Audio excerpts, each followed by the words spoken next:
الحمد لله نحمده ونستعينه ونستغفره ونعوذ بالله من شرور أنفسنا وسيئات أعمالنا من يهده الله فلا مضل له ومن يضلل فلا هادي له وأشهد أن لا إله إلا الله وحده لا شريك له وأشهد أن محمدا عبده ورسوله أما بعد فإن خير الحديث كتاب الله وخير الهدي هدي محمد صلى الله عليه وسلم وشر الأمور محدثاتها وكل محدثة بدعة وكل بدعة ضلالة وكل ضلالة في النار. அன்பிற்குரிய சகோதரர்களே, இந்த சந்தர்ப்பத்தில் ஒரு முக்கியமான தலைப்பில் பேச வேண்டிய நிலை ஏற்பட்டிருக்கிறது. முத்தசிலாக்கள் வழியில் பிஜே அல்லது டிஎன்டிஜே என்ற ஒரு தலைப்பு. முத்தசிலாக்கள் என்றால் உங்களுக்கு அவர்களை பற்றிய அறிவு எந்த அளவுக்கு இருக்கும் என்றது எனக்கு தெரியாது. ஆனால் பிஜேயை பற்றி, அவருடைய பிரச்சாரத்தை பற்றி குர்ஆன் சுன்னா தமிழ் பேசக்கூடிய மக்கள் அறிவார்கள். அவர் ஒரு பெரிய பிரச்சாரகர். தமிழ்நாடு தௌஹீத் ஜமாத் என்ற ஒரு ஜமாத்தை வழிநடத்தி செல்கிறார். அதுக்கு கீழே பல கிளைகள். அதே மாதிரி அவர் புதிதான பல ஆய்வுகளை முன்வைக்கிறார். அவருடைய பிரச்சார பணியில் பலர் இஸ்லாத்தை ஏற்றுக்கொண்டிருக்கிறார்கள். அவருடைய பிரச்சார பணியில் அவர் வைக்கக்கூடிய புது ஆய்வுகளில் சிலது சமகாலத்தில் எமக்கும் அவர்களுக்கும் இடையில் ஒரு பாரிய, சொல்லப்போனால் நமது பாஷையில் வானத்துக்கும் பூமிக்கும் இடப்பட்ட தூரம் என்று ஒரு பாரிய வேறுபாடை ஏற்படுத்தியிருக்கக்கூடிய ரெண்டு முக்கியமான சப்ஜெக்டுகள். அதில் ஒன்று, அவரை சார்ந்தவர்கள் பல ஆதாரமான ஹதீஸ்கள் என்று உலகில் உள்ள ஹதீஸ் கலை மேதாவிகளால், எனது பேச்சுகளை ரொம்ப அவதானமாக கவனித்துக் கொள்ள வேண்டும், உலகில் உள்ள ஹதீஸ் கலை மேதாவிகளால் ஹதீஸ் கலை விதிகளின்படி இனங்காணப்பட்ட பல ஹதீஸ்களை, குறிப்பாக புகாரி முஸ்லிமில் உள்ள பல ஹதீஸ்களை, அது ஆதாரமானது என்பதில் ஹதீஸ் கலை மேதாவிகளுக்கிடையில் கருத்து வேறுபாடு இல்லாத பல ஹதீஸ்களை அவர் தனது புதிய கண்டுபிடிப்புகளின் அடிப்படையில் அது ஏற்கத்தகாதது என்ற பல வாதங்களை அண்மை காலமாக முன்வைக்கிறார். அந்த வாதங்களில் அதில் ரெண்டு அடிப்படை விதிகளை கொண்டு வருகிறார்கள். ஒன்று, இது பகுத்தறிவு ஏற்றுக்கொள்ளாதது. ஏனென்றால் இஸ்லாமிய மார்க்கம் பகுத்தறிவுக்கு உட்பட்ட மார்க்கம். ஆனால் அல்லாஹ் ஒவ்வொருவருக்கும் பகுத்தறிவை தந்திருக்கிறான். எனவே பகுத்தறிவு இதை ஏற்கவில்லை. ஆனால் அந்த ஹதீஸ் நிராகரிக்கப்பட வேண்டும் என்பது ஒரு விதி. இரண்டாவது, இந்த ஹதீஸ் குர்ஆனுக்கு முரண்படுகிறது. குர்ஆன் என்பது முழு உம்மத்தின் ஆதாரம். அதனால் அந்த ஹதீஸை ஏற்க இயலாது என்று இதுவரையில் பல ஹதீஸ்களை சொல்லியுள்ளார்கள். இன்னும் காலப்போகம் போக இனியோ மெத்திலையோ ஹதீஸ்களை, அது 100ஆகோ 200ஓ 300ஓ 400ஓ 500ஓ 1000ஓ 2000ஓ எத்தனை வந்து முடிவடையும் என்பது தெரியாது. அவர்கள் தொடர்ந்தும் அந்த விதிக்கிணங்க ஆய்வு செஞ்சு கொண்டிருக்கிறார்கள். இது ஒரு விடயம். இரண்டாவது சப்ஜெக்ட் என்ன விடயம்? நபிகளாருக்கு சூனியம் செய்யப்பட்டதாக புகாரியிலே ஹதீஸ் வருகிறது. இந்த ஹதீஸும் அவர்களுடைய அந்த கண்டுபிடிப்பின்படி இது குர்ஆனுக்கு முரண்படுகிறது. அதனால் இந்த ஹதீஸ் எடுக்கப்பட முடியாதது என்பதோடு நிறுத்திக் கொள்ளாமல் அதற்கும் அப்பால் ஒரு படி சென்று இஸ்லாம் தோன்றி 1400 வருட காலத்தில் உலகத்தில் வாழ்ந்த எந்த ஒரு அறிஞரும் கூறாத ஒரு தீர்ப்பை அவர் புதிதாக கூறியுள்ளார். அத்தீர்ப்பு என்ன? நபிகளாருக்கு சூனியம் செய்யப்பட்டதாக யார் நம்புவார்களோ அவர்கள் முஷ்ரிக்குகள்.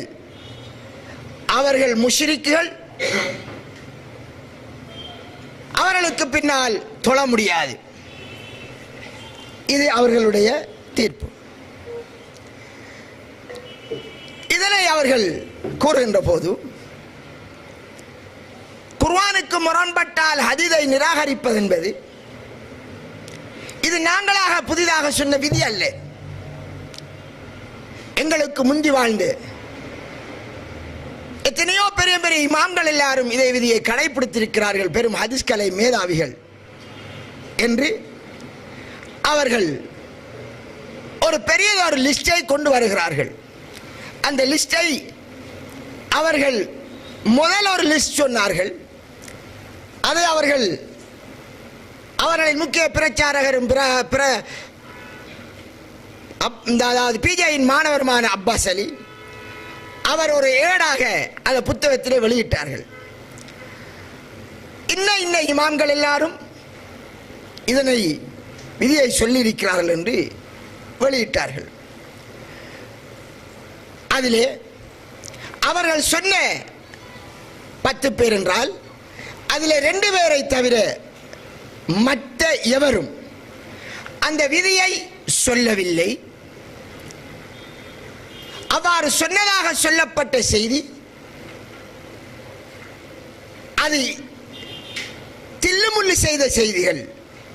அதாவது முன்னுக்கு வாங்க, நெருங்கி வாங்க. ஆடையில் ஊத்தப்பட்ட பரவாயில்லை, மனிதனுடைய ஈமால் இருக்கிற கரைகள் நீங்கணும். வாங்க.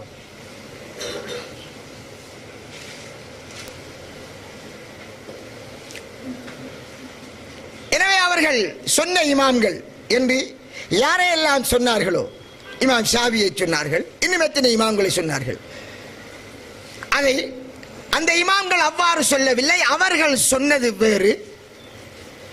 நீங்கள் என்ன செய்துள்ளீர்கள்? அந்த இமாம்கள் சொன்ன கூட்டில் நடுத்துண்டை எடுத்து முன்துண்டையும் பின்துண்டையும் கட் பண்ணி அவர்கள் சொன்ன மாதிரி உங்களுடைய புத்தகத்தில் எழுதி முடிக்கிறீர்கள். இது இமாம்களின் பெயரால் டிஎன்டிஜேயினர் இமாம்களை பலியாக்குகிறார்கள். அதை நான் எவ்வாறு வெளியிட்டேன்? மதுஹபை பாதுகாக்க இமாம்களை பலியாக்கும் டிஎன்டிஜே என்ற பெயரில் இப்பைக்கு ஒரு கிட்டத்தட்ட 1.5 வருஷம் பாஸ் ஆயிட்டு அந்த புத்தகத்தில் கொண்டு வந்த எல்லா செய்திகளையும் எடுத்து வந்து அந்த இமாம் என்ன சொல்கிறார், அவர்கள் எதை எழுதியிருக்கிறார்கள், அவர் எழுதிய கூட்டில் முன்பகுதி என்ன, அது புத்தகத்தில் இல்லை, பின்பகுதி என்ன, அதுவும் புத்தகத்தில் இல்லை. அது 2ஐயும் எடுத்தால் கருத்து வேறு, 2ஐயும் ஜாயின் பண்ணினால் கருத்து வேறு என்று தெளிவாக நான் பேசினேன். அது அந்த சீடிகள் இங்கேயும் இருக்கிறது. எங்களுடைய வெப்சைட்ல srilankamoods.com அதில் இருக்கிறது. அவைகளை எடுத்து நீங்கள் மீண்டும் பாருங்கள்.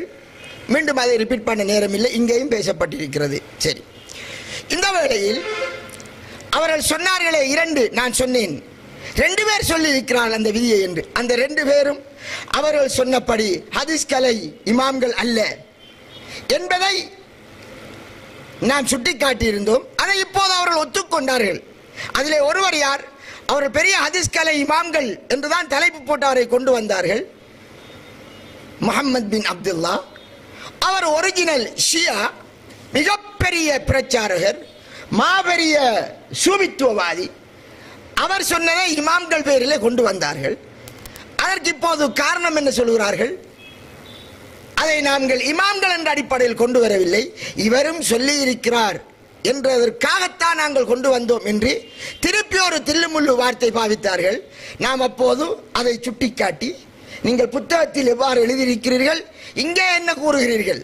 புத்தகத்தில் இமாம்கள் எங்களை விட மாபெரிய ஹதீஸ் கலை மேதாவிகள் என்று தலைப்பு போட்டு எழுதிவிட்டு இப்போது அதை இனங்காட்டியதால் இப்போது என்ன கூறுகிறீர்கள் என்பதையெல்லாம், அதையும் மற்றவர் யார்? அவர் ஒரு ஜுர்ஜானி என்று ஒருவரை கொண்டு வந்தார்கள். அவர் ஹதீஸ் கலை அறிஞர் அல்ல, டிக்ஷனரி எழுதுகிறவர், அரபியிலே டிக்ஷனரி எழுதினவர். அவருக்கு ஹதீஸ் கலை தெரியாது என்றாலும் அவரை கொண்டு வந்தார்கள்.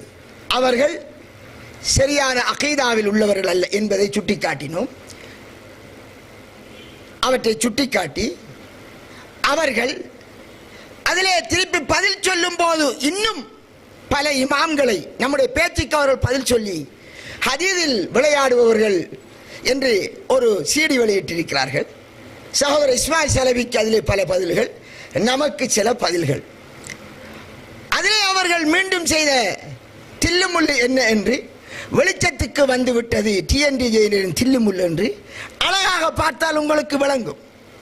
நாம் வெளியிட்டிருக்கிறோம். அதை பார்க்கிற அந்த வேளையில் அன்பிற்குரிய சகோதரர்களே, இப்போது அவர்கள் முந்தி சில இமாம்களை சொன்னார்கள். அதனோடு சேர்த்து இன்னும் சில இமாம்களை அவர்களுடைய முக்கிய பிரச்சார அந்த புத்தகத்தின் ஓனர் அப்பாஸ் அலி அவர்கள் கூறுகிறார்கள். அதை சற்று நீங்கள் கேட்டதன் பின் நாம் தொடர்வோம். இமாமுல் ஹரமைன் மறுத்திருக்காரு, தாவூதி மறுத்திருக்கிறாரு, ஔசாஇ மறுத்திருக்கிறாரு, ஷாஃபிஈய சொன்னோம், குர்துபி இமாம சொல்லியிருக்கிறோம், ஜுர்ஜானி இமாம சொல்லியிருக்கிறோம், இமாம இல்லையோ ஜுர்ஜானிய சொல்லியிருக்கோம், சுயூத்திய சொல்லியிருக்கோம், இப்னு தைமியாவை சொன்னோம். இதுக்காக இஸ்மாயில் சலபி பதில் சொன்னாரா? சுயூத்திக்கு பதில் சொல்லல, அதெல்லாம் கிதாப்ல இருக்குது.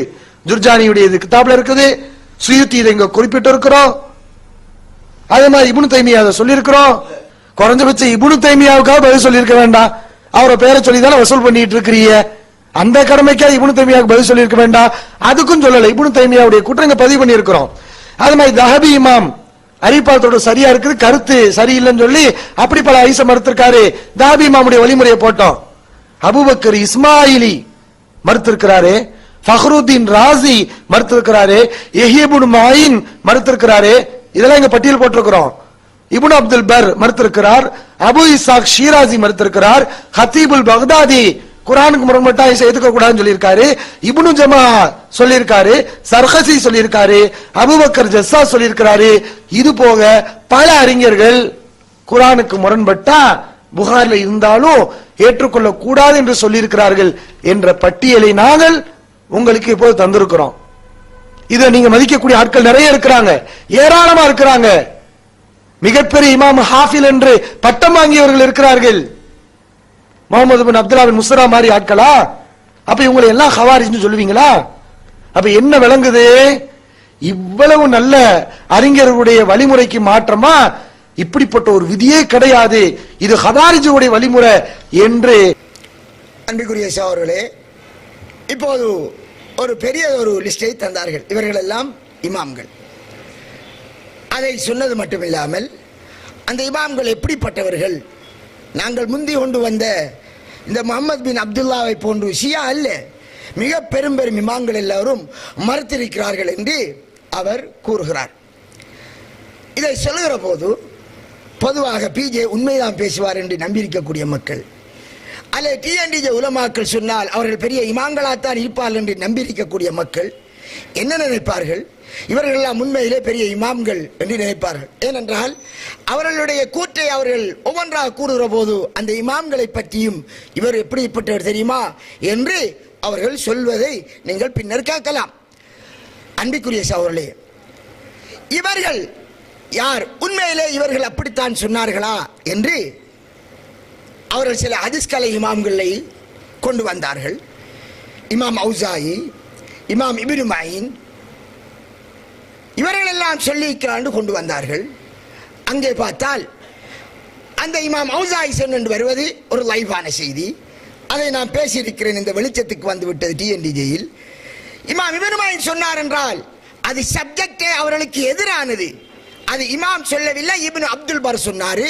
இஜ்மாவுக்கு மாத்தமா இருந்தால் ஹதீஸை மறுக்கணும் என்று அவர் ஒரு விதி வச்சிருக்கிறார். இமாம் இப்னு அப்துல் பர் அல் மாலிகி மதுஹபுவாதிகளிடத்தில் அப்படி ஒரு விதி இருக்கிறது.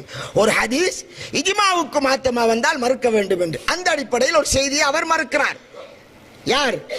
இமாம் இப்னு அப்துல் பர். இஜ்மாவை இவர்கள் ஏற்கவில்லை. அதை ஒழுங்காக வாசிக்காததால் தப்பாக சொல்லிவிட்டார்கள். அதை நாம் சுட்டிக்காட்டி வெளிச்சத்துக்கு வந்து விட்டது டிஎன்டிஜே என்பதில் சுட்டிக்காட்டி இருக்கிறோம். இது தவிர இன்னும் பல இமாம்களை சொன்னார்கள். இந்த இமாம்கள் யார் என்று நாம் கூறுகின்ற போது அங்கேதான் இவர்கள் முத்தஸிலாக்களுடைய அந்த வழியிலே போகிறார்கள் என்பது இன்னும் வெளிச்சத்துக்கு வந்தது. இந்த முத்தஸிலாக்கள் யார், அதை பற்றிய அறிவு எங்களுக்கு பாடசாலை கல்வியிலே கொஞ்சம் கிடைச்சிருக்கும். ஏதாவது பயானிலே முத்தஸிலாக்கள் வழிகட்டவர்கள், பகுத்தறிவாதிகள் என்று கேள்விப்பட்டிருக்கிறோம். இவ்வளவு தான் தெரியும். அவர்களுடைய கொள்கை என்ன, அவர்கள் என்ன செய்தார்கள் என்கிற விடயம் எங்களுக்கு தெரியாது. அதனால் முத்தஸிலாக்களையும் சொல்ல வேண்டியிருக்கிறது. அவர்களோடு அவர்களிலே வந்த பிரிவுகள், அவர்களுடைய நிலப்பாடுகள், அதில் வழிவந்தவர்கள் யார் என்பதையும் சொல்லி இரண்டையும் தொடர்படுத்தினால்தான் இவர்கள் போகின்ற அந்த வழியோடான பாதை வெளிச்சத்துக்கு வரும் என்பதால் இந்த தலைப்பு போட வேண்டி வந்தது. காரணம், அவர்கள் காட்டுகின்ற இமாம்கள் போகின்ற அந்த மன்ஹஜ், அந்த வே, அது முத்தஸிலாக்களுடைய வே. சுருக்கமாக கைருன் நாசி கர்னி சும்மல்லதீன எலூனகும் சும்மல்லதீன எலூனகும் என்று ரசூலுல்லாஹ் 3 நூற்றாண்டை 3 ஜெனரேஷனுக்குரிய காலத்தை சொல்லி மக்களிலே சிறந்தவர்கள் எனது காலத்தவர்கள், பின்னர் அதை அடுத்தவர்கள், பின்னர் அதை அடுத்தவர்கள் சொன்னார்கள். இந்த காலத்திலே வாழ்ந்த தாபியீன்கள், சஹாபாக்கள், தபவு தாபியீன்கள், இதிலே சஹாபாக்கள் சில ஹதீஸை மறுத்தார்கள் என்று ஒரு 3 சஹாபியின் பெயரால் அவர்கள் சொல்லுகிறார்கள். அதன் பதில் நீங்கள் இஸ்மாயில் சலவின் பயானில் கேட்கலாம், நான் பேசியிருக்கிறேன் அதிலும் கேட்கலாம். இப்போது அவர்கள் பேசியிருக்கிறார்கள், அதற்கு திருப்பி பேசி இன்ஷா அல்லாஹ் சில தினங்களில் அதை சொல்வேன். என்றாலும் அதற்கு முன் இந்த முத்தஸிலாக்கள் லிஸ்டை தெளிவுபடுத்த வேண்டியிருக்கிறதுங்கிறதால் அதை நான் முன்வைக்கிறேன். சகோதரர்களே, இங்கே இந்த 3 நூற்றாண்டு இந்த காலத்தில் வாழ்ந்த ஹதீஸ் கலை மேதாவிகள் எவரும் அவ்வாறு ஒரு விதி பாவிக்கவில்லை. ஹதீஸ் கலையில் மிகப்பெரியவர் இமாம் அஹ்மது பின் ஹம்பல், ஹதீஸ் கலையில் மிகப்பெரியவர் இமாம் ஷாபியின் பெயரால் உட்டடிச்சுக்கு போய்த்தார்கள். சரியானே. ஹதீஸ் கலை இமாம் இப்னு அபி ஹாத்தம், இமாம் அவுசாயி, இமாம் இப்னு ஹிப்பான்,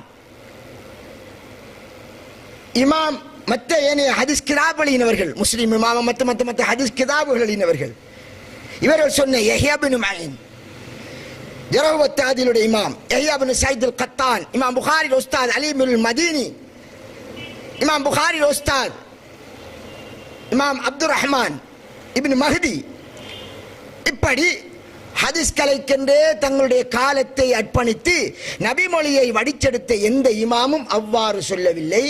மாறாக ஒன்று செய்திருக்கிறார்கள். என்னவென்றால், குர்ஆனுக்கு முரண்படுவதாகவோ அல்லது ஹதீஸுக்கு ஒரு ஹதீஸ் முரண்படுவதாகவோ காணக்கூடிய ஹதீஸ்களில் முரண்பாடு இல்லை என்று இமாம் ஷாஃபி ஒரு கிதாப் எழுதினார், இஃப்திலாவுல் ஹதீஸ். முரண்பாடாக நீங்கள் பார்க்கக்கூடாது, அது முரண்பாடு இல்லை என்று மறுப்பாக கிதாப் எழுதினார். இந்த வாதம் வந்த காலத்தில், அந்த காலத்தில் முத்தஸிலாக்களால் உருவாகிவிட்டது. இமாம் இப்னு குதைபா ஒரு கிதாப் எழுதினார். இமாம் தஹாவி முஸ்கிலுல் ஆசார், ஹதீஸ்களுக்கிடையிலே உள்ள பிரச்சனைகள், ஒரு ஹதீஸ் ஒரு கருத்தை தருகிறது, அதற்கு எதிரான கருத்தை மற்ற ஹதீஸ் தருகிறது, அல்லது குர்ஆன் தருகிறது. இப்போது ஹதீஸை நிராகரிப்பதா அல்லது ஒத்துமை கருத்தை கொண்டு வருவதா என்று முஸ்கிலுல் ஆசார் என்று அவர் ஒரு கிதாப் எழுதினார். அவர்கள் ஹதீஸ் கலையிலே வந்த இமாம்கள் எவரும் ஏற்றுக்கொள்ளப்பட்ட இமாம்கள் அல்லது இன்னொரு பாதையில் சொன்னால் அகீதாவிலே தவறான சாயம் படாதவர்கள், வழிகேடான கொள்கையின் சாயம் படாத இமாம்கள் யாரும் சொல்லவில்லை. பட்டவர்கள் சொல்லியிருக்கிறார்கள். அல்லது மதுஹபிலே ஊறினவர்கள், மதுஹபுக்காகவே வாழ்ந்தவர்கள், தங்களுடைய மதுஹபுக்காக அவ்வாறான கருத்துக்களை சிலர் சொல்லியிருக்கிறார்கள். மதுஹப் இல்லாமல், வழிகேடான கொள்கை இல்லாமல், குர்ஆனை சுன்னாவை மட்டும் பின்பற்றிய நேர்வழி பெற்ற எந்த இமாம்களும் அந்த விதியை பாவிக்கவில்லை. நான் அவர்களுக்கு பதில் சொல்லி சுமார் 1.5 வருஷம் இதுவரை தேடி தேடி தேடி தேடி எடுத்து இப்போது பதில் சொல்லி இருக்கிறார்கள். யாரை தெரியுமா? அதைத்தான் இப்போது நான் சொல்ல வந்தேன். அன்பிற்குரிய சகோதரர்களே, இந்த காலத்தில் இப்ப நான் ஒரு ஹதீஸ் உங்களுக்கு சொன்னேன். இவர் ஒரு விடயத்தை சொன்னார், சூனியம், அதை நம்பினவன் முஷ்ரிக். நபிகளாருக்கு சூனியம் செய்யப்பட்ட நம்பினால் அவன் முஷ்ரிக், அவனுக்கு பின்னால் தொலை இயலாது.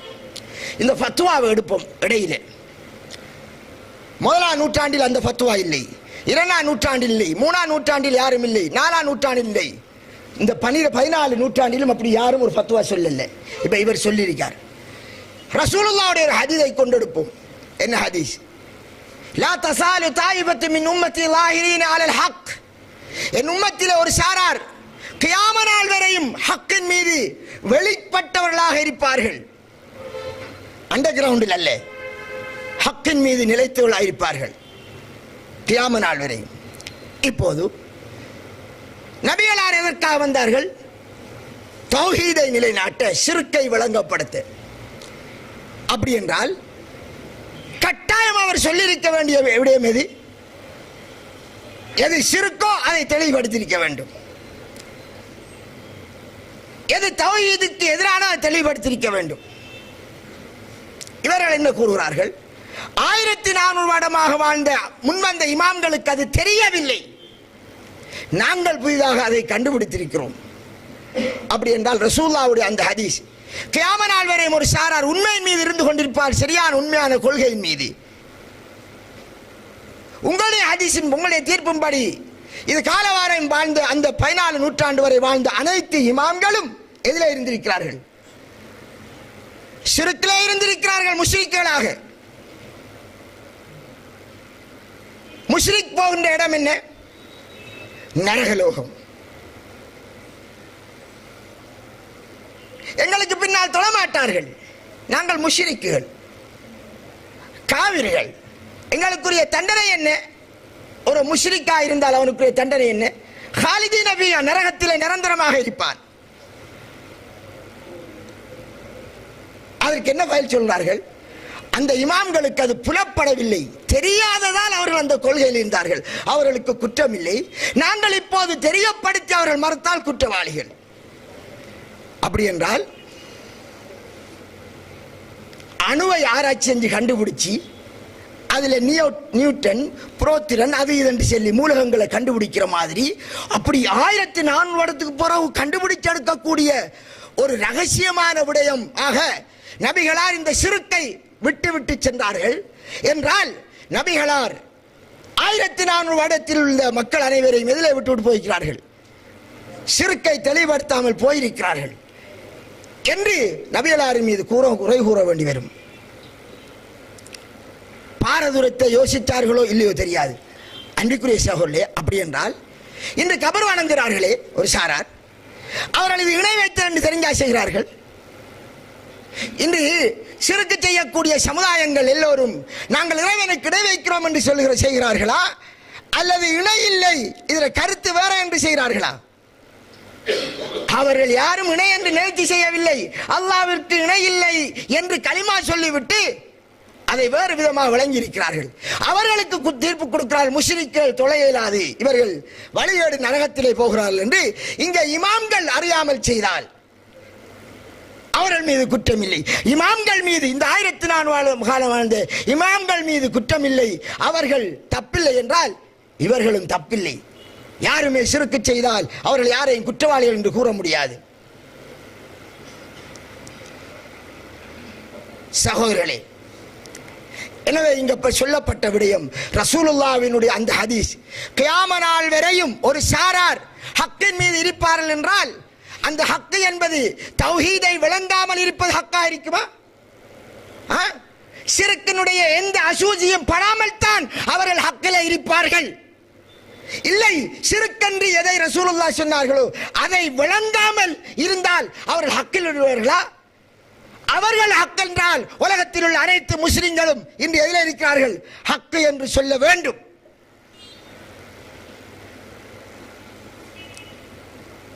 அன்பிற்குரிய சகோதரர்களே, எனவே அந்த ஹதீஸ், இவர்கள் வழிகேடான ஒரு கொள்கையில் போய்விட்டார்கள். தீர்ப்பிலே, இந்த தீர்ப்பின் மூலம் அந்த ரசூலுல்லாஹ்வுடைய ஹதீஸ் சொல்கிறது இது ரொம்ப வழிகேடான ஒரு கொள்கை. ஒரு நேர்வழி 1400 விடயமாக மறைந்திருக்க முடியாது. அடுத்ததாக தெரியாமல் இருக்கிறது என்று சொன்னார்கள் இமாம்களுக்கு. எந்த வசனத்தை வைத்து அவர்கள் சூனியத்தை செய்தால் சூனியம் இருக்குது என்று நம்பினால் முஷ்ரிக் என்ற தியரியை விதியை சொல்லுகிறார்களோ அந்த வசனம் என்ன புதுசாக இப்ப 1400 வருடத்துக்கு போற பிஜேக்கு இறங்கின வசனமா இல்ல குர்ஆன்ல இருக்கா? அந்த வசனம் எவ்வளவு காலம் குர்ஆன்ல இருந்தா இல்லையா? நமக்கு குர்ஆன் பாடமோ இல்லையோ, அந்த இமாம்களுக்கு குர்ஆன் பாடம். எத்தனை நேரம் அந்த வசனத்தை ஓதினார்கள். எனவே அவர்கள் அதை அறியாதவர்களாக இருந்தார்களா? எனவே அவர்களுக்கு என்ன தீர்ப்பு கொடுக்க வேண்டும்? அந்த குர்ஆன் முன்னே இருக்கிறது, அதில் இவ்வாறு தெளிவாக சொல்லப்பட்டிருக்கிறது. தெளிவாக சொல்லப்பட்டும் அவர்கள் சிறுக்கில் இருந்தார்கள் என்ற பதிலை தவிர வேற எதுவும் சொல்ல முடியாது. ஏன்? அந்த ஆதாரம் அன்றும் இன்றும் குர்ஆனிலே தான் இருக்கிறது. எனவே அன்பிற்குரிய சகோதரர்களே, நல்ல முறையில் வழங்க வேண்டும். யாராவது ஒருவர் உம்மத்திற்கு தெளிவுபடுத்த வேண்டிய ஒரு விடயத்தை, இறைவனிடமிருந்து வந்த விஷயத்தை ரசூலுல்லாஹ் சொல்லாமல் மறைத்து விட்டு சென்றார் என்று யாராவது சொன்னால் அவன் பொய்யன் என்று ஆயிஷா ரலியல்லாஹு சொன்னார்கள். நபிகளார் தெளிவுபடுத்தாமல் போனார்களா? ஹாமீன் வல் கிதாபில் முபீன். இது என்ன வேதம்? தெளிவான வேதம். தென் 1400 வருடமாக தெளிவில்லாத அரபு உலகம் மட்டுமல்ல, எத்தனை கோடி முஸ்லிம் சமுதாயத்துக்கு வழங்காத ஒரு விடயம் இவர்களுக்கு தான் கண்டுபிடிப்பிலே வந்ததென்றால் அப்ப அந்த ஹாமீன் வல் கிதாபில் முபீன் தெளிவான வேதம் என்பதற்கு அர்த்தம் இல்லாமல் ஆயிரும். எனவே அன்பிற்குரிய சகோதரர்களே, இதை புரிந்து கொள்ள வேண்டும். இப்போது நான் முத்தஸிலாக்களத்தில் வருகிறேன். நாம் தேடி பார்த்தோம் இந்த விதியை யார் சொல்லி இருக்கிறார்கள். உங்களுக்கு தெரியும் அல்லது கேள்விப்பட்டிருப்பீர்கள், இஸ்லாத்திலே பல ஷியாக்கள் வந்தார்கள், ஹவார்ஜிகள் வந்தார்கள். இந்த ஹவார்ஜிகளை பொறுத்தவரை அவர்கள் ஹதீஸ்களை ஏற்கவில்லை. ஏன் ஏற்கவில்லை? சஹாபாக்கள் பொய் சொல்லலாம் என்ற காரணத்தால் டோட்டலாக ஹதீஸை மறுத்தார்கள். டோட்டலாக ஹதீஸை மறுத்தார்கள். சஹாபாக்கள் பொய் சொல்லலாம். சரி, அதற்கு அந்த பீரியட்டிலே ஜஅத் இப்னு திர்ஹம், அதற்கு அடுத்து ஜஅத் இப்னு திர்ஹம் என்ற ஒருவர் வருகிறார். அகீதாவில் ஏற்பட்ட ஒரு பாரிய ஒரு ஒரு ஒரு ஒரு ஒரு பீடை. அந்த ஜஅத் அவன் ஒரு கொள்கையை கொண்டு வந்தான். அந்த ஜஅதை பற்றி சொல்லுகிற போது இப்னு அஸாக்கிர் ஒரு கூட்டை கொண்டு வருகிறார். அது சஹீஹ் லைஃபான் என்று நாம் பார்க்கவில்லை. என்ன கூட்டென்றால் அதை சொல்லிக் கொள்கிறேன். அது சஹி என்றால் அது சஹி என்று அடுத்து எனது உபன்யாசத்தை சொல்வேன். ஜஅத் அவன் அபான் இப்னு ஸம்மான் என்றவரிடம் ஒரு கொள்கை படித்தான். இந்த அபான் இப்னு ஸம்மான் என்கிறவன் தாலூத் என்பவரிடம் படித்தார். தாலூத் என்பவர் யார்? நபிகளாருக்கு சூனியம் செய்ததாக வரக்கூடிய லபீதினுடைய சகோதரியின் மகன். அந்த தாலூத் என்பவன் ஒரு கொள்கை கொண்டான். அவன் யூதன். தௌராத் படைக்கப்பட்டது இறைவனிடமிருந்து வந்த இறைவனுடைய கலாம் அல்ல, அது எது?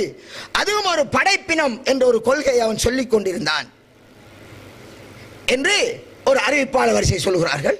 இது எனக்கு அதை நான் இந்த செய்தியை பார்த்ததும் எனக்கு இன்னும் அதை ஆய்வு செய்யறது டைம் கிடைக்கல, சொல்லிக் கொள்றேன். சரி, அது சரியோ பிள்ளையோ, இந்த ஜஅத் கொண்டு வந்த கொள்கை என்ன? குர்ஆன் படைக்கப்பட்டது. ஹிஜ்ரி 40 பிறந்தவன் ஒன்று. இரண்டாவது சொன்னான், அல்லாஹ் மூசா நபியோடு பேசியதாக சொல்கிறான். பேசவில்லை. இப்ராஹிமை அல்லாஹ் நேசராக எடுத்துக்கொண்டான் என்று வருகிறது. அதில் கருத்து இதெல்லாம் அதன் கருத்து அல்ல என்று அதை மறுத்தான்.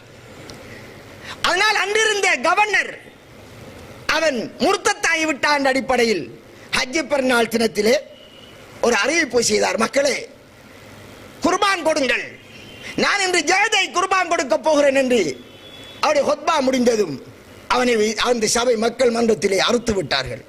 பல இமாம்கள் அந்த சபையில் இருந்தார்கள். ஏன்? அவன் ஒரு முர்த்தத் என்ற பெயரிலே வெட்டி விட்டார்கள். அந்த ஜஅதிடம் முதல் இந்த ஒரு கொள்கை உருவானது. அவன் இறைவனுடைய சிவத்தை மறுத்தான். அல்லாஹ் பேசுவதா? அதை மூசா கேட்பதா? சிந்தனை ஏற்குமா? அவனுடைய சிந்தனை ஏற்கவில்லை. அதனால் மறுத்தான். இறைவன் அல்லாஹ் இப்ராஹிமை தனது நேசனாக எடுத்துக்கொண்டானா? அவன் யார்? இப்ராஹிம் யார்? இறைவன் அடிமை. இறைவனுக்கு ஒரு நேசரா? சிந்தனை ஏற்கவில்லை, மறுத்தான். அவனிடம் படித்தார் ஜஹம் இப்னு சஃப்வான், அவனுடைய மாணவன். ஜஹ்மியாக்கள் என்ற பெயர் உங்களிடத்தில் அறிமுகமாயிருக்கலாம். ஜஹ்மியாக்கள் ஜஹம் இப்னு சஃப்வானுடைய கொள்கையை பின்பற்றுவர். அவன் இன்னும் விஸ்தரிப்பு செய்தான். குர்ஆனிலே ஹதீஸிலே அல்லாஹ்வுடைய பண்புகளாக எதுவெல்லாம் பெறுகிறதோ அந்த அனைத்து பண்புகளையும் அவன் நிராகரித்தான். அல்லாஹ் அரசுக்கு மேல் என்று சொல்கிறானா? அதன் கருத்து அதல்ல. அல்லாஹ் கை என்று சொல்கிறானா? அதன் கருத்து அதல்ல. அல்லாஹ் வருவான் மறுமையில் என்கிறானா? அதன் கருத்து அதல்ல. இறைவன் கீழ்வானம் இறங்குறானா? அதன் கருத்து அதல்ல. ஒவ்வொன்றாக மறுத்து கொண்டு போனான். அந்த கொள்கை பரவியது. அக்கொள்கையை கொண்டவர்கள் ஜஹ்மியாக்கள் என்று சொல்லப்படும்.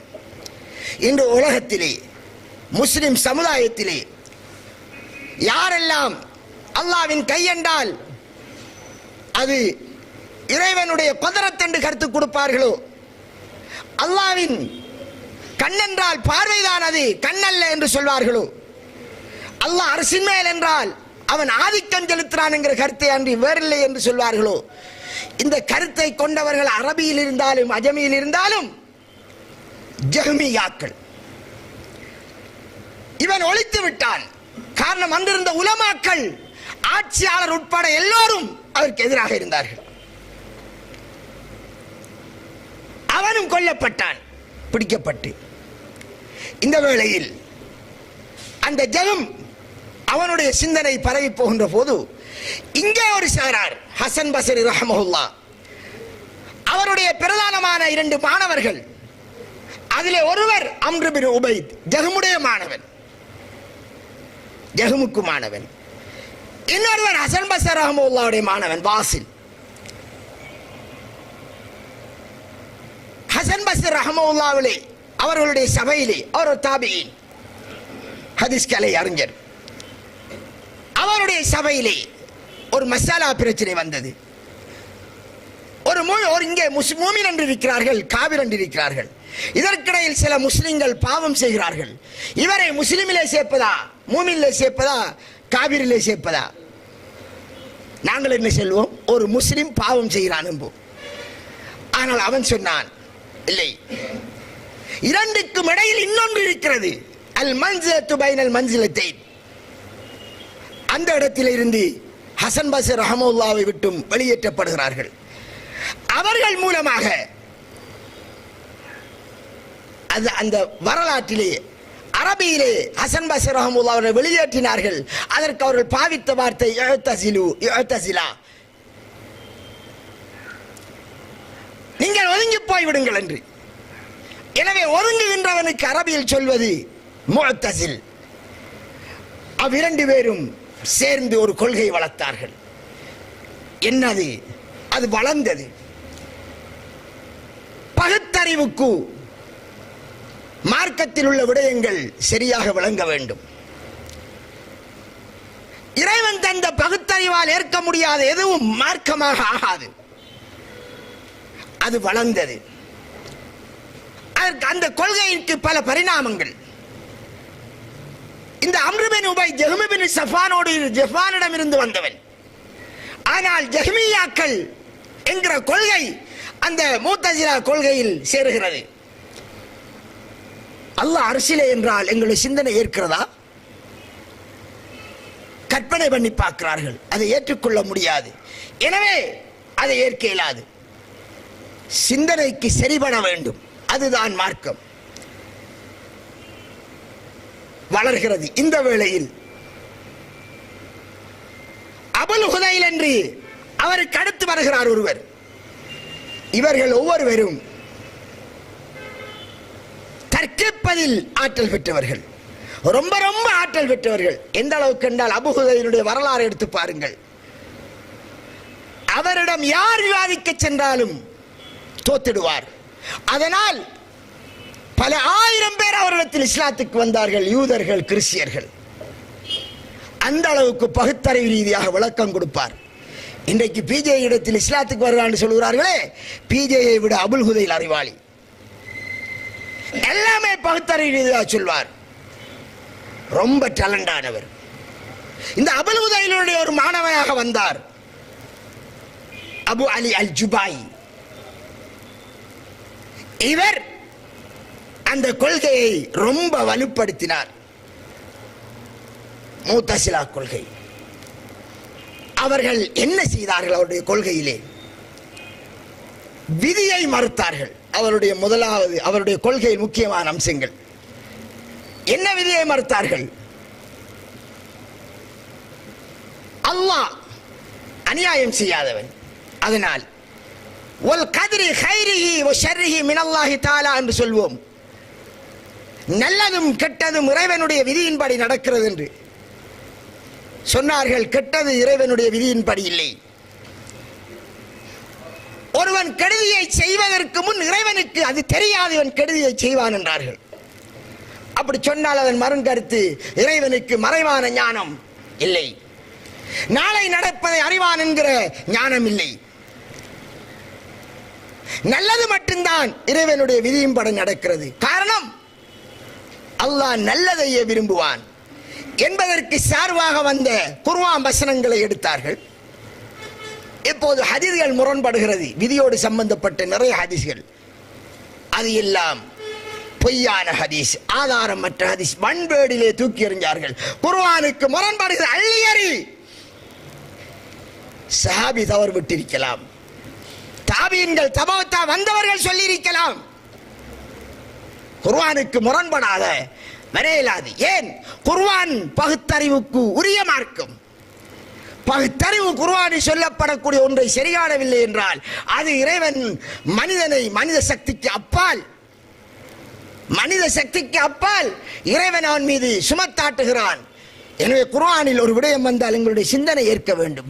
சிந்தனை ஏற்றால் மா ஹஸ்ஸனல் அக்லு ஃபஹுவ ஹஸன் வமா கப்பஹல் அக்லு ஃபஹுவ கபீஹ். இந்த விதி வேறு வார்த்தைகளால் மீது சொல்வார்கள். எதை சிந்தனை அழகாக காணுகிறதோ அது அழகானது, எதை சிந்தனை பிழையாக காணுகிறதோ அது பிழையானது. இந்த விதியை வைத்தார்கள். அதனால் 1-2 ஹதீஸ் அல்ல, விதியோடு சம்பந்தப்பட்ட அனைத்து ஹதீஸ்களும் போயிட்டது. இந்த விதியை மறுத்தவர்கள் மறைவாக அல்லாஹ்வினுடைய மறைவான ஞானத்தை மறுத்தார்கள். அவர்களுக்கு வைக்கப்பட்ட பெயர் தான் கதிரியாக்கள். கதிரை மறுத்தவர்கள். கபருடைய வேதனை, அதை பற்றி பல ஹதீஸ்கள் வருகிறது. அவர்களின் சிந்தனை ஏற்கவில்லை. அவர்களிலே ஒரு சாரார், சுமார் 10க்கும் மேற்பட்ட பிரிவினர் அவர்களுக்குள்ளே பிரிந்தார்கள். கபருடைய வேதனையை மறுத்தார்கள். அவ்வாறு வரக்கூடிய ஹதீஸ்களை தள்ளி போட்டார்கள். அது எவ்வளவு பெரிய ஆதாரமான அறிவிப்பாளர் வந்தாலும் தூக்கி எறிந்தார்கள். கபருடைய வேதனையை மறுத்ததால் அவர்களுக்கு கபரியாக்கள் என்று பெயர் வைக்கப்பட்டது. இதற்கெல்லாம் அப்பால் நாம் பரவலாக கேள்விப்பட்ட ஹதீஸ். சஹாபாக்கள் ஒரு நாள் கேட்டார்கள், ஹல் நரா ரப்பனா, எங்கள் ரப்பை நாங்கள் காண்போமா? ரசூலுல்லாஹ் என்ன சொன்னார்கள்? காண்பீர்கள். எப்படி காண்பீர்கள்? 14ஆம் பௌர்ணமியை காண்பதிலே நீங்கள் சந்தேகப்படுகிறீர்களா என்று பௌர்ணமியை பற்றி சொல்லி காட்டி, அதை நீங்கள் சந்தேகப்படாமல் பார்ப்பதை போன்று காண்பீர்கள். மேகமில்லாத நாளையிலே சூரியனை காண்பதில் சந்தேகப்படுகிறீர்களா? இல்லை, அது தெரிகிறது.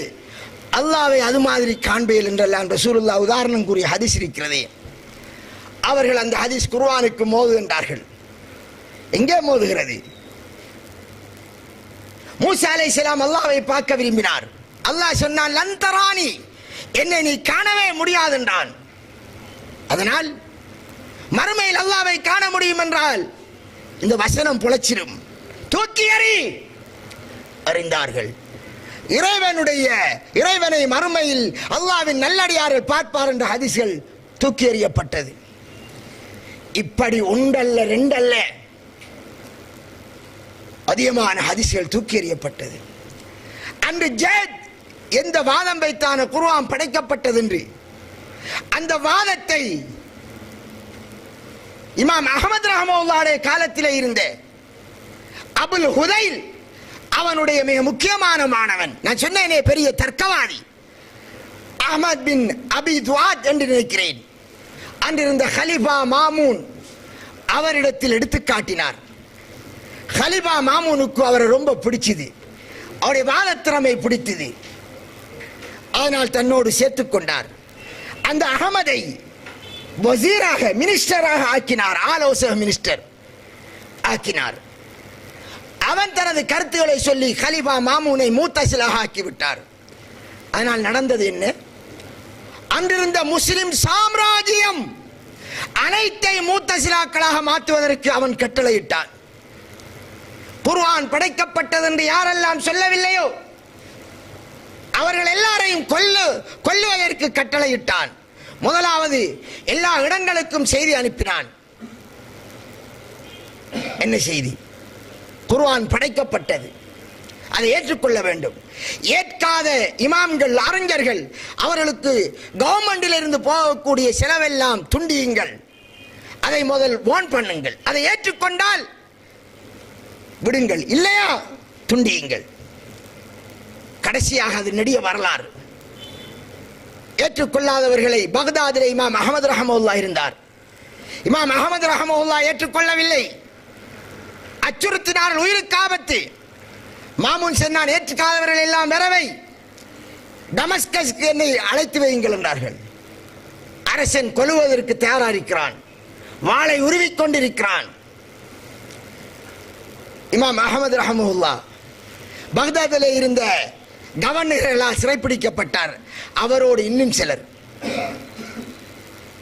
விலங்கிடப்பட்டார்கள். பாதையிலே அவர்கள் கொண்டு செல்லப்படுகிறார்கள், ஆயிரக்கணக்கான கிலோமீட்டர். வழியிலேயே சிலர் பயந்து உயிரை காப்பாற்ற சொல்லிவிட்டார்கள், சிலர் இறந்து விட்டார்கள். எல்லோ இமாம்களும் மௌனிகளாகிவிட்டார்கள். இமாம் அஹ்மத் ரஹ்மத்துல்லாஹ் ஒரு பிடியில் இருந்தார். அவருடைய வரலாறை பார்க்கிற போது அழுவார்கள்.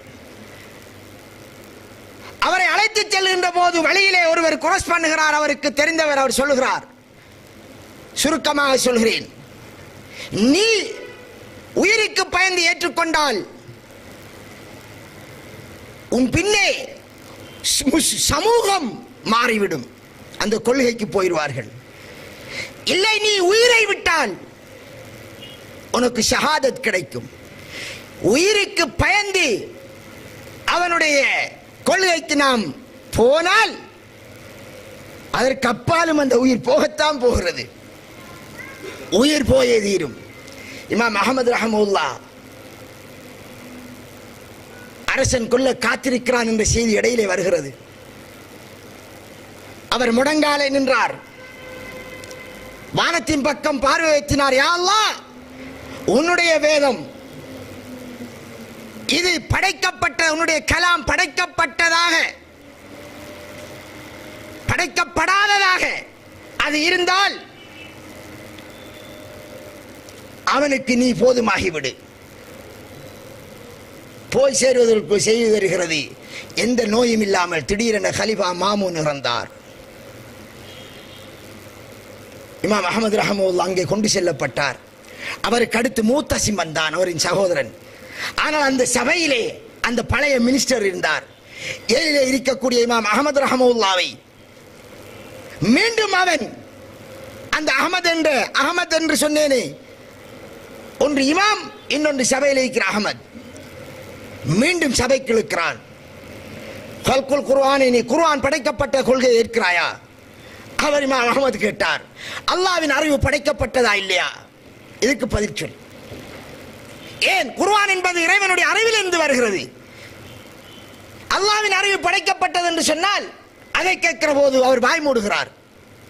என்றாலும் அங்கே முத்தசிலா குழு இமாம் அஹ்மதை ஜெயிலிலே தான் போட்டார்கள்.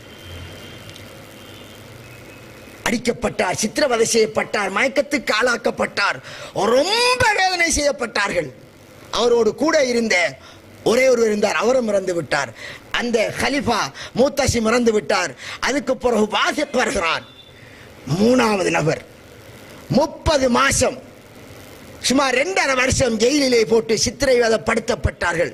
இமாம் அஹமது ரஹ்மத்துல்லாஹ் உசும்பவில்லை. அவனுடைய கதையும் முடிந்தது. அடுத்ததாக முத்தவக்கில் வருகிறான். அவன் நல்லவராக இருந்தான், ஆட்சிக்கு வந்தவன். அவனுடைய காலத்தில் அவர் ஒரு சலபுகளுடைய சாபாக்கள் தாபீன்களுடைய அந்த கொள்கையை விரும்பினவராக இருந்ததால் அந்த பிரச்சனை முடிவடைகிறது. அந்த அஹமது ரஹ்மத்துல்லாஹ்வுடைய காலத்திலே அஹமது இமாமை ஜெயிலில் அடைக்குவதற்கு காரணமாக இருந்தவருக்கு பரலைஸ் வந்தது. அவரிடம் இருந்த பல மில்லியன் ரூபாய் சொத்துக்களை அப்படி எடுத்துக்கொண்டார்கள். அன்பிற்குரிய சகோதரர்களே, இது முத்தஸிலாக்களுடைய கொள்கையால் இஸ்லாமிய வரலாற்றில் நடந்த மாபெரிய ஒரு நிகழ்வு. அதை நாம் பேசுகிற போது ரொம்ப சிம்பிளாக இருக்கலாம். டோட்டல் சாம்ராஜ்யம் எல்லாம் மௌனிகள். அஹமது ரஹ்மத்துல்லாஹ் மட்டும் தனியே. இமாம் அஹமது எழுதினார், அர்ரத்து அலல் ஜஹ்மிய்யா, ஜஹ்மிய்யாக்களுக்கு மறுப்பு, இறைவனுடைய பண்புகளை மறுப்பவர்களுக்கு மறுப்பு. இமாம் தாரமி எழுதினார், பிஸ்ருல் முரிசி என்றவன் வந்தான் இமாம் அஹமது ரஹ்மத்துடைய காலத்திலே, அவருக்கு மறுப்பு எழுதினார்கள். எது? பகுத்தறிவுக்கு ஒத்துவரவில்லை என்றால் மார்க்கத்தின் விடயங்களை மறுப்பது சம்பந்தமாக, இறைவனுடைய பண்புகளை மறுப்பது சம்பந்தமாக எழுதினார்கள். இப்படியே போனது. இந்த வேளையில் நான் சொன்னேன், அபு அலி அல் ஜுபாயி என்கிற அந்த முத்தஸிலா இவர்கள் பல ஹதீஸ்களை மறுத்து விட்டார்கள். பல ஆயிரம் ஹதீஸ்கள் மறுக்கப்பட்டு விட்டது. இந்த வேளையில் அவரிடம் 40 வருஷம் கூட இருந்தார் அபுல் ஹசன் அல் அஷ்அரி. இங்கேதான் ஒரு திரும்புதல் வருகிறது. அபுல் ஹசன் அல் அஷ்அரி, அதாவது இன்று மதரசாக்களிலே உள்ளவரிடம் நீங்கள் அகீதாவிலே எந்த அகீதாவை பின்பற்றல் என்று பழைய மதரசாக்கள் கேட்டால் நாங்கள் அஷ்அரியா அகீதா என்று சொல்வார்கள். ஹனஃபி மذஹபுல மதரசாக்களை கேட்டால் மாத்துரிதியா அகீதா என்று சொல்வார்கள். இந்த அபுல் ஹசன் அஷ்அரி முத்தஸிலா தூண் அபு அலி ஜுபாயிடம் படிக்கிறார், தொடர்பாயிருக்கிறார். அதே கொள்கை ரொம்ப பிரச்சாரம் செய்தார். பகுத்தறிவுக்கு உட்படவில்லையா மறுப்பது. பின்னர் 40 வருஷத்துக்கு பின்னர் அவருக்கு ஒரு தெளிவு கிடைக்கிறது. அந்த தெளிவின் பின்னர் அவர் அக்கொள்கையிலிருந்து விடுபடுகிறார். என்றாலும் அவரிடம் ஒரு சைட் இருந்தது. அவர் அதிலே இருந்ததால், அதிலே வளர்ந்ததால் அவரிடம் இந்த பகுத்தறிவாதத்தின் சில பகுதி இருந்தது.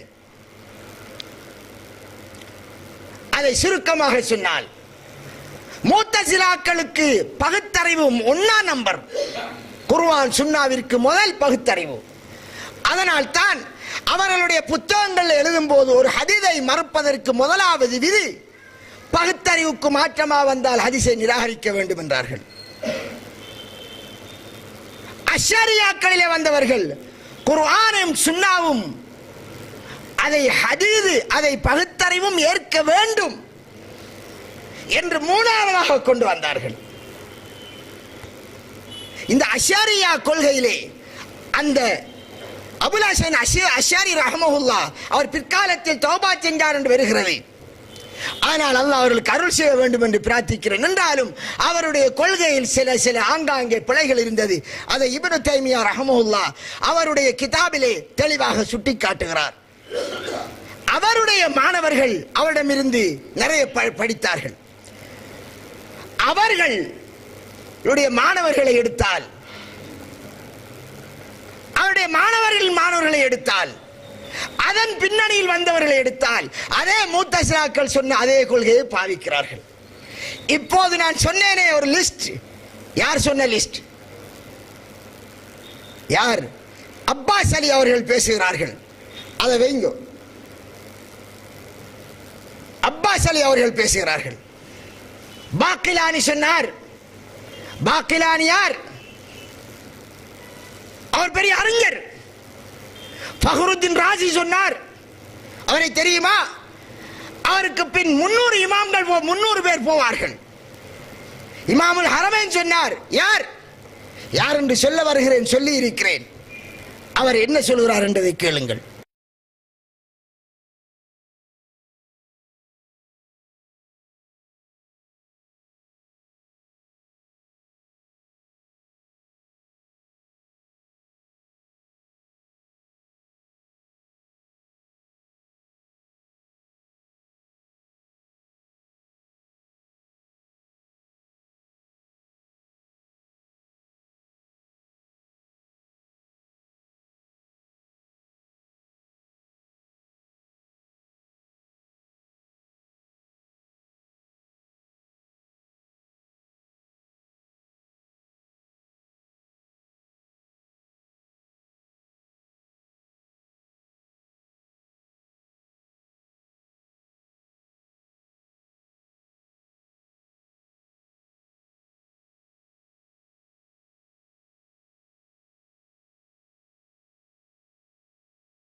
அன்பிக்குரிய சகோதரர்களே, பெரிய ஒரு இமாம் என்று சொன்னாரா இல்லையா?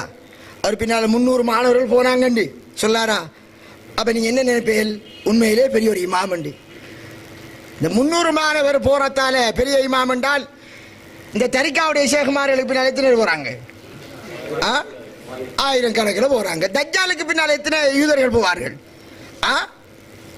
இது பிதாத்துக்காரன் பேசுற பாணியில பேசுறார். காரணம், தேடி பார்த்தார்கள், நல்ல இமாம்கள் சொல்லியிருப்பார்கள் என்று. ஃபஹ்ருத்தீன் ராசி கிடைத்தார். உண்மையில் சொல்ல போனால் அவர்களுக்கும் தெரியும் ஃபஹ்ருத்தீன் ராசி வழிகேடான கொள்கை என்று. தெரியாமல் ஒரு தௌஹீத் மௌலவியும் உலகத்தில் இருக்க மாட்டான். இப்ப மக்களை நியாயப்படுத்தணும். நாங்கள் இந்த கொள்கையை சொல்லிட்டோம், ஆதாரம் தேடணும். என்ன செய்தார்கள்? பேசுகிறார்கள். ஃபஹ்ருத்தீன் ராசி ஒரு கிதாப் எழுதினார், அசாசு தக்தீஸ் அல்லது தஅசீசு தக்தீஸ் என்ற ஒரு கிதாப் எழுதினார். இறைவனுடைய, அதாவது பரிசுத்தப்படுத்துவதை நிலைநாட்டுதல், ஃபஹ்ருத்தீன் ராசி எழுதினார். அதில் அவர் என்ன சொல்லாரு?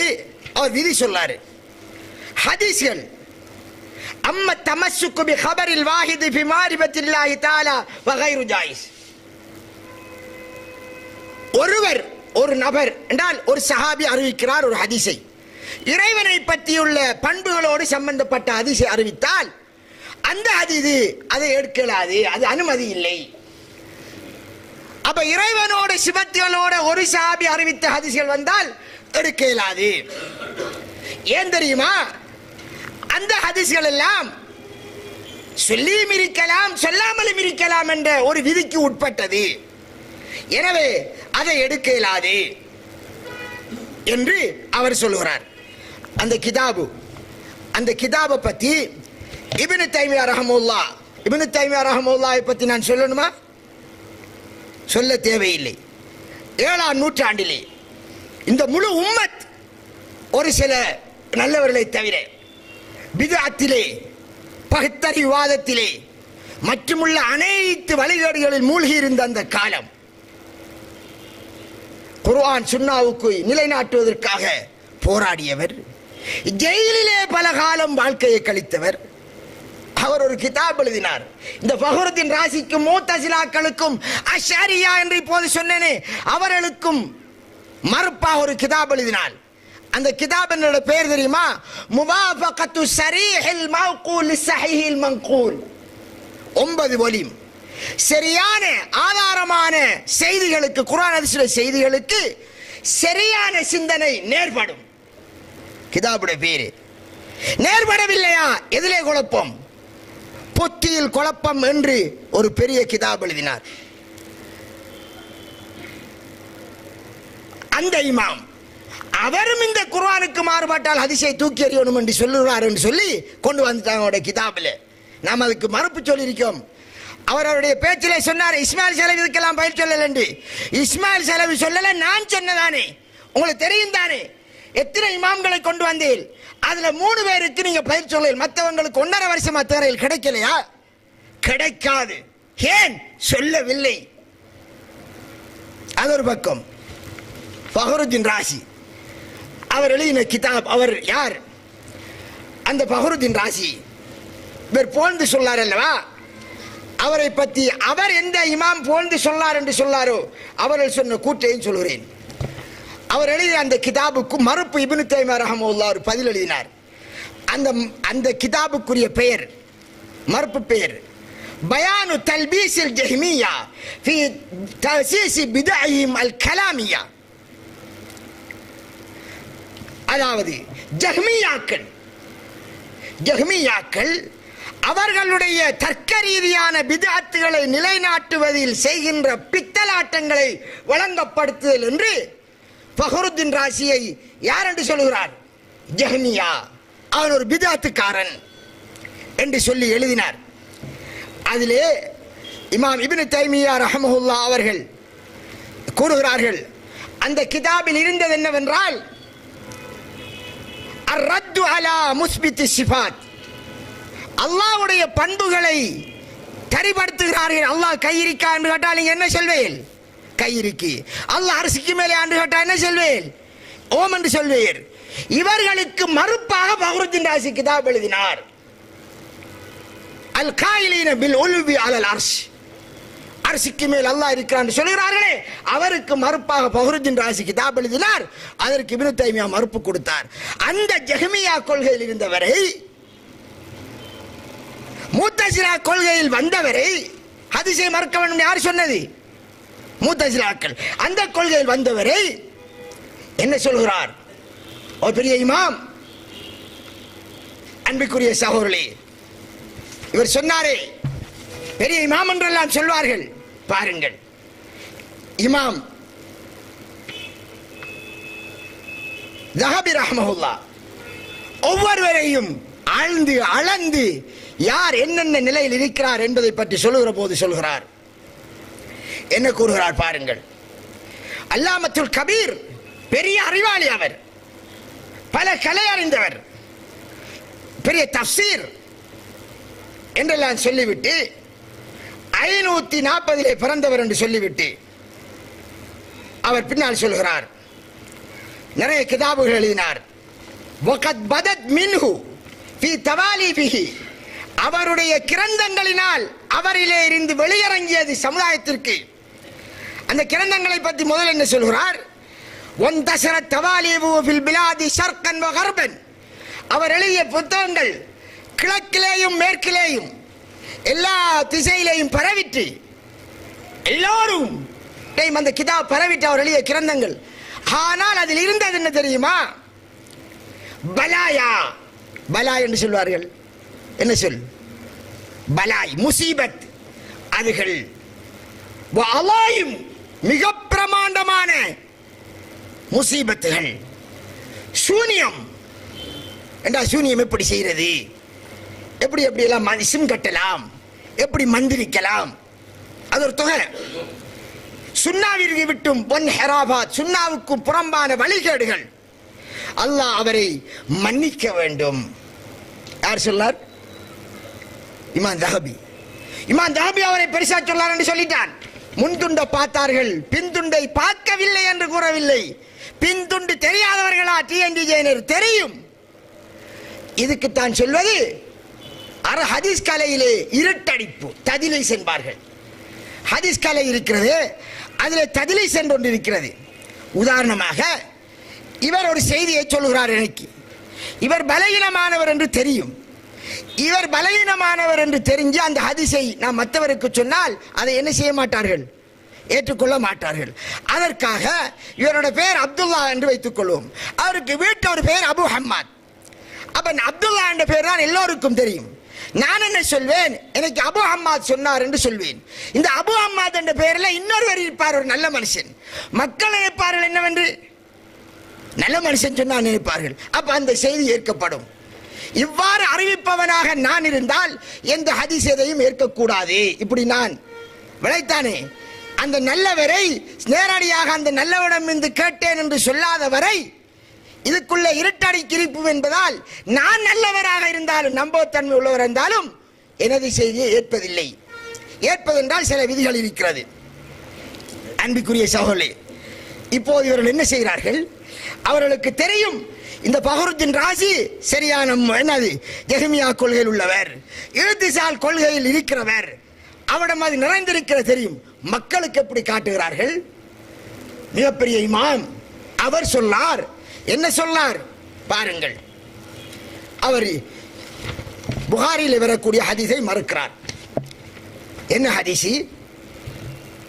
யார் லா இலாஹ இல்லல்லாஹ் சொல்லார் சொர்க்கம் போவான் என்கிற இந்த சந்தர்ப்பத்தில் அவன் விபச்சாரம் செஞ்சாலுமா, களவெடுத்தாலுமா, விபச்சாரம் செஞ்சாலும் தான் களவெடுத்தாலும் தான் என்று வருகிற ஹதீஸை ஏன் மறுக்கிறார்கள்? பெரும்பாவம் செஞ்சு சொர்க்கம் போவானா? பெரும்பாவம் செஞ்சால் சொர்க்கம் போக மாட்டான் யாருடைய கொள்கை என்ற பேச்சிலே வந்தது? முத்தஸிலாக்களின் கொள்கை. அல்லாஹ் நாடினால் மன்னிப்பான். அந்த கொள்கையை சொன்ன ஃபஹ்ருத்தீன் ராஸி சொல்கிறார், அவரை பெரிய இமாம் என்று காட்டி மக்களை அப்படியே மயக்குகிறீர்களே, இதுக்கு பதில் சொல்ல வேண்டும். எனக்கு நான் பேசி வெளியிட்டிருக்கிறேன். அன்பிற்குரிய சகோதரர்களே,